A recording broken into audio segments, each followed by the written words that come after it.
বাংলাদেশের মানুষের মনের মধ্যে থেকে উঠে গেল?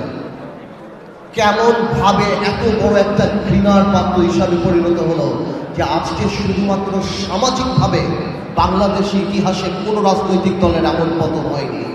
তার মানে কি পরিমাণ অপরাধ না করে থাকলে, কি পরিমাণ আমানত খেয়ানত না করে থাকলে একটা রাজনৈতিক দল যার এত বর্ণাঢ্য ইতিহাস ছিল সে মানুষের মন থেকে যে উঠে গিয়েছে।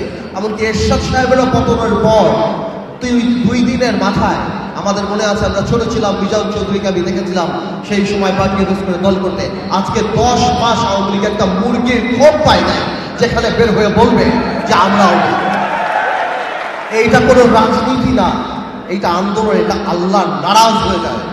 আল্লাহ যখন নারাজ হয়ে যায় তখন নাকি জিবরাইল আলাইহিস সালামকে বলে দেয়, এবং জিবরাইল আলাইহিস সালাম সকল কায়নাতে মানুষকে বলে দেয় যে আল্লাহ এর প্রতি ঘৃণা এনে দাও। তাহলে আমি আসলেই চিন্তা করি এই থেকে আমাদের শিক্ষা নিতে হবে। কি শিক্ষা নিতে হবে?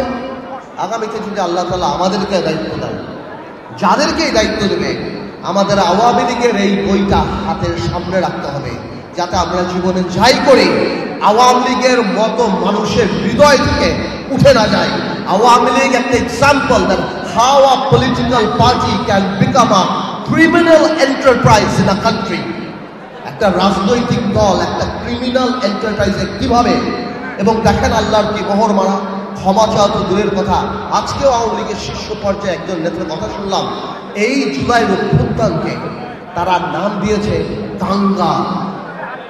তারা দাঙ্গা বলে আখ্যায়িত করেছে। এটা মানে কি, এই যে মনে আছে যখন আবু সাইদকে গুলি করা হয়েছিল, বলেছিল তারা ড্রাগ এডিক্ট। তার মানে আমাদের এই অর্জন, আমাদের যে স্বাধীনতা, তাদের যে পরাজয়টা, এটা তারা এখনো মেনে নিতে পারছে না। আমি খালি একটা ছোট্ট অনুরোধ করব।